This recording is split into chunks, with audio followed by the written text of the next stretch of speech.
নমস্কার, রাজনীতি সাম দাম দণ্ড ভেদের আরেকটা এপিসোডে আমি ময়ূক, আমার সাথে স্বর্ণালী এবং শুভ্রাংশু আমরা চলে এসেছি। একটা সময় আমরা ভাবতাম যে বাঙালি তো কিছু না কিছু করেই নেব, মানে আমাদের শিক্ষা দীক্ষা এই সমস্ত কিছু তো আছে। আমাদের বাবা মারা ভাবতো যে একটা সময় আমরা ডাক্তার ইঞ্জিনিয়ার হব, বাবু অন্তত সরকারি স্কুলের টিচারটুকু হবে। তারপর হঠাৎ করে সব কিছু বদলে গেল এবং স্বর্ণালী ঠিক সেই জায়গা থেকেই একটা অদ্ভুত ভ্যাকুয়াম তৈরি হলো যে আমাদের ছেলেমেয়েগুলো না এখন ডাক্তার হতে পারবে, না ইঞ্জিনিয়ার হতে পারবে, না মানে প্লেন বিএ পাস হতে পারবে। 1 সেপ্টেম্বর ডেডলাইন, সারা ভারতবর্ষে 1 সেপ্টেম্বরের মধ্যে সেশন শুরু হয়ে যাচ্ছে, আর আমরা এখনো জানি না কোন কলেজে আমাদের ছেলেমেয়েগুলো ভর্তি হবে। মানে বাড়ির বাবু বাবাইরা শেষ পর্যন্ত এই বছরটা কি করবে কেউ জানে না। আমার এক্ষেত্রে মনে পড়ছিল, আমরা তো করি রাজনীতির সামদাম দণ্ডভেদ। আমার মনে পড়ে যে আমরা যখন ক্লাস 7-8-এ পড়েছি ওয়েস্ট বেঙ্গল বোর্ডে, আমাদের 7-8-এ সংস্কৃত ছিল, সেখানে চাণক্য শ্লোকও পড়েছি। একটা শ্লোক আমার খুব মনে পড়ছে আজকে, বিদ্যাত্তাঞ্চ নৃপত্তাঞ্চ নৈবতুল্য কদাচনু স্বদেশে পূজ্যতে রাজা বিদ্যান পূজ্যতে সর্বত্র।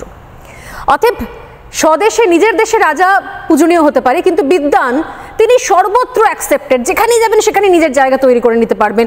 এবং তার উদাহরণ আমরা দেখেছি, এখান থেকে পাশ করে পড়াশোনা করে ডাক্তার ইঞ্জিনিয়ার হয়ে বিদেশে চলে গেছেন অনেকজন। আমার বন্ধু বান্ধবরা এখনও তারা বিদেশে চাকরি করছেন। কিন্তু আমি যদি সেই রাস্তাটাই বন্ধ করে দিই, ভাই বিদ্যান বিদেশে গিয়ে পূজ্যতে হবে কি করে, বিদ্যান বিদেশে গিয়ে নিজের জায়গা তৈরি করবে কি করে, আমি তাকে বিদ্যানটাই বানালাম না, তার পড়াশুনো লেখাপড়ার জায়গাটা সেই পাইপলাইনটাই কেটে দিলাম, থাক নিজের রাজ্যে, থাক এখানে, দরকার হলে পরিযায়ী শ্রমিক হয়ে যাবি, দরকার হলে ভাতা নিবি, শ্রী নিবি, অন্য কোনো সাথী ফাতি নিবি, রাস্তায় বসে থাকবে, রাস্তায় বসে থাক, পুলিশের মার খা, ভালো করে বিক্ষোভের প্র্যাকটিস কর, তারপর একটা সময়তে তুইও তোলাবাজ হবি, তুইও কাটমানি শিল্পে অভ্যস্ত হয়ে যাবি। কি অসাধারণ স্ট্র্যাটেজি, কি চলছে এখানে, কোথায় রয়েছি আমরা? ভয়ঙ্কর। মানে আমি তোমার কথা ভাবছি না, আমি ভাবছি আমার কথা। যদি চাকরির পরীক্ষাটা যদি না পড়তাম, যদি গ্র্যাজুয়েট হতে না পারতাম, আমি তো এখানেও চাকরি করতে পারতাম, এখানেও থাকতাম না আমরা। আমরা যেটা খুব মধ্যবিত্ত, যাকে বলা হয় নিম্ন মধ্যবিত্ত, মধ্যবিত্ত, মানে উচ্চবিত্তটা আমাদের অন্য ব্যাপার। তাদের কাছে কি হবে, কি ভয়ঙ্কর একটা পরিস্থিতি। আমরা কি করি, আমরা ব্যবসা করিনি, বাঙালি ব্যবসা করে না, ব্যবসায় বাঙালি ফেল করে গেছে।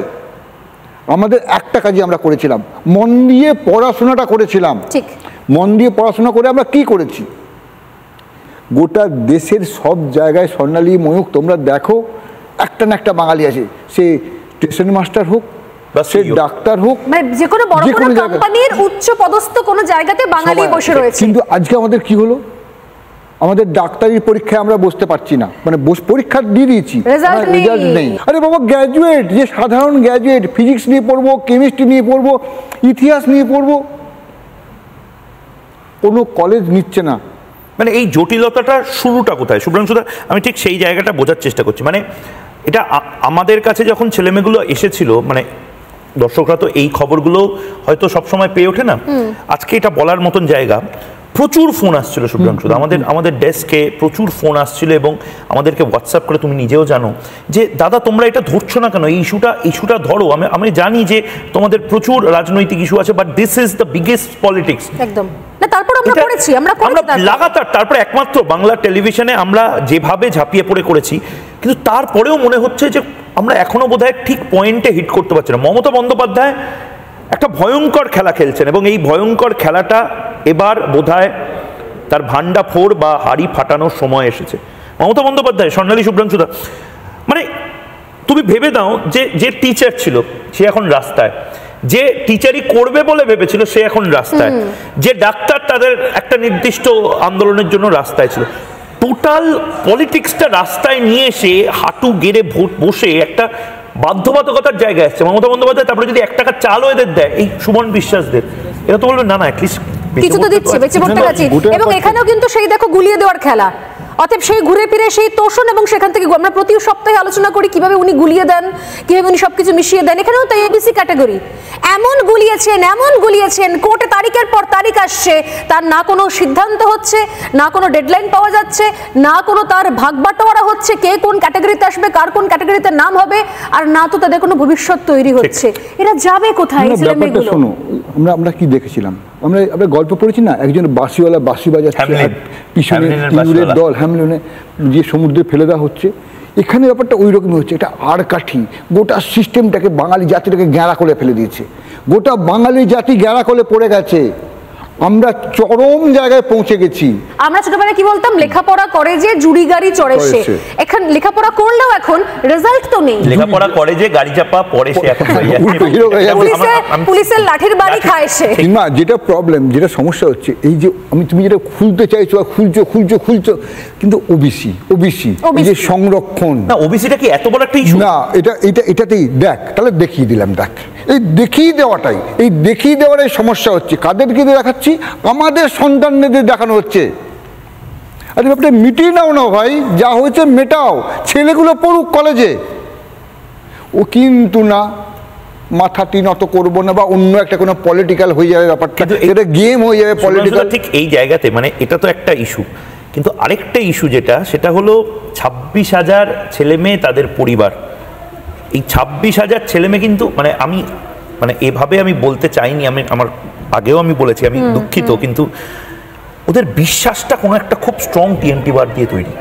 প্রথম দিন থেকে বিরোধী দলগুলো বলেছিল, সাংবাদিকরা প্রশ্ন করেছিল যে আপনারা মমতা বন্দ্যোপাধ্যায়ের উপর এই বিশ্বাসটা রেখেছেন কোন যুক্তিতে? অভিজিৎ গাঙ্গুলি যখন প্রথম এই ভার্ডিক্টটা দেন 26,000 ছেলে মেয়ে, তিনি বোধহয় বলেছিলেন ঢাকি সমেত বিসর্জন দেন। তারপরে অনেক দূর জল গড়িয়ে গেছে, কিন্তু এটা আমাদেরও খারাপ লাগছে সোনালি। মানে একদিন যদি হঠাৎ করে এই মুহূর্তে থেকে যদি চাকরিটা চলে যায়, এবং তারপরে হয়তো আমাদেরও আর কিছু করার নেই, আমাদের হয়তো বারবার যে যাকে আশ্বাস দেবে ঠিক সেইভাবে, অভয়ার মা বাবা যেভাবে যে আশ্বাস দিচ্ছে তার পাশে থাকছে। কিন্তু এখানেও সেই যোগসূত্র একই, কিরকম? সেই গুলিয়ে দেওয়া, কোর্টে চলে যাওয়া, যে কোনো বিষয়কে রাজ্য নিজের কাছে সমাধান সূত্র বার করে না, সমস্ত বিষয় চলে যাচ্ছে কোর্টের কাছে। সীমাহীন দুর্নীতি, সীমাহীন করাপশন, সীমাহীন তোষণ সব ঠেলে দেওয়া কোর্টের কাছে। কোর্ট একটা জাজমেন্ট দিয়ে দিচ্ছে, সেটাকে আবার রিভিউ পিটিশন, আবার তার পাল্টা, এখান থেকে আবার সুপ্রিম কোর্ট, লড়াই, আইনি লড়াই দিয়ে পুরো বিষয়টাকে গুলিয়ে এমন করে ঘেঁটে দেওয়া।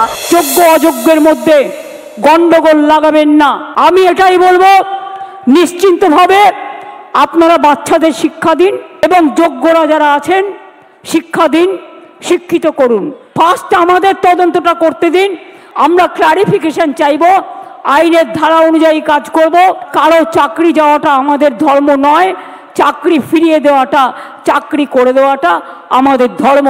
তৃণমূল কংগ্রেস চলে যাওয়ার পরও পরবর্তী যে দলই আসুক, বিজেপি আসুক, অন্য কোনো দল আসুক, যে কেউ আসুক না কেন, বা মমতা বন্দ্যোপাধ্যায় চলে যাওয়ার পর যদি অন্য কেউ তার দলে মুখ্যমন্ত্রী হন, তিনিও এই জট ছাড়াতে পারবেন না, অন্তত পরবর্তী 5-10 বছরে তো নয়। গোটা একটা প্রজন্ম নষ্ট হয়ে যাবে। দেখো, আমাদের মাস্টার নাই, আমাদের ডাক্তার নাই, আমাদের উকিল নাই, আমাদের ইঞ্জিনিয়ার নাই, আমাদের কিচ্ছু নাই।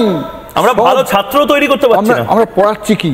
আমাদের মাস্টাররা রাস্তায় আছে, আমাদের পড়ুয়ারা যারা ইঞ্জিনিয়ার হওয়ার কথা ছিল তারা এখন ঘরে কাঁদছে। শুভ্রাংশুদা, সেটা তুমি বলছো বাংলাতে থাকলে, মানে এটা খারাপভাবে নিও না, মানে তোমার সন্তানের যদি মানে এই অপশনটা থাকে, তুমি 10-12-15 লাখ টাকা জাস্ট এডুকেশন ফি, এবং তার পাশাপাশি ফ্ল্যাটে রেখে, হোস্টেলে রেখে যদি তুমি মুম্বাই, দিল্লি, পুনে বা পরিযায়ী ছাত্র বলছিস,